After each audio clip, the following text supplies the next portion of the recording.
আমি নিতে আসি নাই, দিতে আসছি। আমি নিতে আসি নাই, ওয়াল্লাহে আমি দিতে আসছি। যদি আল্লাহ আমাকে রাষ্ট্রের গুরুত্বপূর্ণ জায়গায় সংসদ সদস্য হিসেবে কবুল করে, আমার প্রথম কাজ এই অবহেলিত মানুষের পাশে দাঁড়ানো। আমার প্রথম কাজ সুবিধা বঞ্চিত মানুষের পাশে দাঁড়ানো, মেহনতি মানুষের পাশে দাঁড়ানো, এবং রাস্তাঘাট, শিক্ষা, স্বাস্থ্য, অবকাঠামো যত উন্নয়ন আছে, এই উন্নয়নগুলো যদি আমি করে যেতে পারি, এটা আশ্বাসে মানুষ বেশি দিন টিকে না। মানুষের হৃদয়ে বেঁচে থাকে বিশ্বাসী হওয়ার পরে। কথা বলেন ঠিক না? আলাইকুম ওয়া রাহমাতুল্লাহি ওয়া বারাকাতুহু। ওয়া আলাইকুম আসসালাম ওয়া রাহমাতুল্লাহ। সুপ্রিয় হিমালয় বাজারবাসী, এলাকাবাসী, আপনারা সবাই ভালো আছেন? আলহামদুলিল্লাহ। আলহামদুলিল্লাহ, আমিও ভালো আছি। আপনারা জানেন যে আজকে সারা বাংলাদেশে নির্বাচনী প্রচারণা চলছে। আমিও সেই প্রচারণার অংশ হিসেবে মোমবাতি প্রতীক নিয়ে আপনাদের মাঝে এসেছি। আমি আজকে বরজস বাজার থেকে চামলতলি হয়ে যে হিমালয় বাজারে এসেছি, এখান থেকে কালাঙ্গা, এই যে জায়গাটা আমরা অতিক্রম করে এসেছি, আমি শুধুমাত্র একজন প্রার্থী হিসাবে বলছি না, আপনাদের কাতারে দাঁড়িয়ে বলছি, এই রাস্তা দিয়ে চলা কিন্তু অনেক কষ্ট। মানে এটাকে সত্য বলতেছি তো নাকি? অনেক ডেলিভারিতে আমার মা বোনরা যখন প্রসব ব্যথা উঠে, তখন কিন্তু এই রাস্তায় অ্যাভেলেবল গাড়িও পাওয়া যায় না, এবং যাইতেও কিন্তু অনেক কষ্ট। আচ্ছা, আপনার কি মনে হয় না যে এই জায়গাটা ভালো হওয়ার দরকার? এই রাস্তাটা পাকা হওয়ার দরকার আছে না নাই? এগুলো কিন্তু মূলত যারা সংসদ সদস্য হয়, এমপি হয়, তাদের কাজ। এবং শিক্ষা, আমাদের দেশের যে শিক্ষা ব্যবস্থা আছে, এই শিক্ষা ব্যবস্থার কারণে কিন্তু অনেক মানুষের নৈতিকতা ঝরে পড়ে গেছে। প্রত্যেকটা এলাকায় যখন রাস্তা ভালো থাকে, দেখবেন সেখানে প্রতিষ্ঠানও ভালো থাকে। একটা এলাকায় যখন রাস্তা ভালো থাকে, সেখানে কিন্তু অনেক বিনিয়োগ হয়, অনেক ধরনের প্রতিষ্ঠান এলাকাতে আসে, এবং অনেক হসপিটাল হয়, অনেক ধরনের বাজার থেকে শুরু করে সব উন্নয়ন হয় রাস্তা যদি ভালো থাকে। তো সেই জন্য আমি আপনাদেরকে বড় বড় আশ্বাস দিতে আসি নাই, আমি আপনাদের মাঝে বিশ্বাসী হয়ে থাকতে চাই। আমি মনে করি যে আল্লাহ পাক যদি আমাকে যদি কবুল করেন, আপনারা যদি আপনার মহামূল্যবান ভোট যদি আপনারা মোমবাতি প্রতীকে দেন, আর আল্লাহ যদি আমাকে কবুল করেন, আমি নিতে আসি নাই, দিতে আসছি।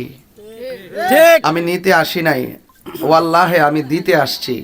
যদি আল্লাহ আমাকে রাষ্ট্রের গুরুত্বপূর্ণ জায়গায় সংসদ সদস্য হিসেবে কবুল করে, আমার প্রথম কাজ এই অবহেলিত মানুষের পাশে দাঁড়ানো।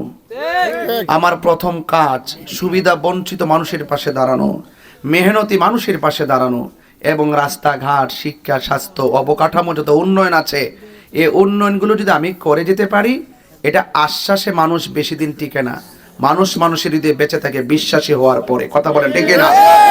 আমি যদি এই এলাকায় যদি আপনাদের প্রত্যেকটা চাহিদা যদি পূরণ করতে পারি, তাইলে আমি যদি পৃথিবী ছেড়ে মরেও যাই, চলেও যায়, আমাকে আপনাদের কাছে এসে আমার সুনাম বা আমার জন্য দোয়া চাইতে হবে না। আপনাদের হৃদয় থেকে আমার জন্য আপনারা দোয়া করবেন, ঠিক কিনা? তো আমি আপনাদের আশীর্বাদ পুষ্ট হয়ে থাকতে চাই। আপনাদের সাথে আত্মার আত্মীয় রুহানি সম্পর্কে আপনাদের মাঝে চিরদিন আমার কর্মের মাধ্যমে আমি যেন বেঁচে থাকতে পারি, আমাকে সেই সুযোগটুকুন করে দিবেন। এবং আমি যদি আমার নীতির আলোকে সমাজের উন্নয়ন সাধন করতে পারি, তাহলে আমি চলে গেলেও আমার আত্মা শান্তি পাবে। এই জন্য আপনাদের সকলকে বলবো, বিনীত অনুরোধ করে বলবো, আসন্ন ত্রয়োদশ জাতীয় সংসদ নির্বাচনে আমি মোমবাতি প্রতীক নিয়ে আপনাদের মাঝে এসেছি।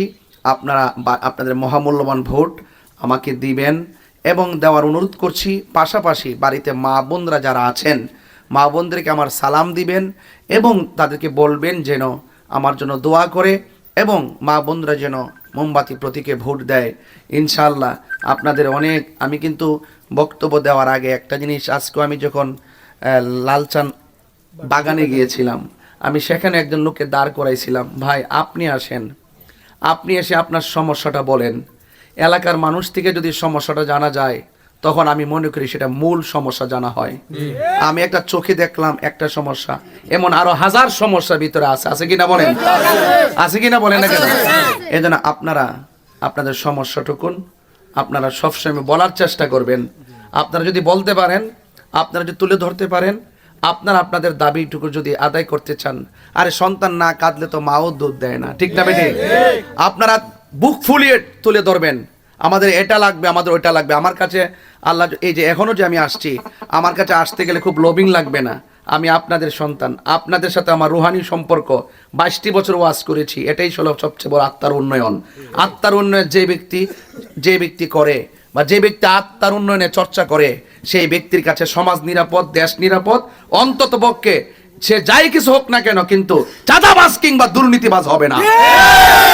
সুষম বন্টনীতির আলোকে আপনার অধিকার, আপনার টাকা, আপনার ট্যাক্সের টাকা দিয়ে রাষ্ট্র চলে, দেশ চলে, আর আপনার টাকা রাষ্ট্রের পক্ষ থেকে এনে আপনাকে ঘরে পৌঁছে দেওয়া, এটা একটা এমপির দায়িত্ব। কথা বলেন ঠিক না?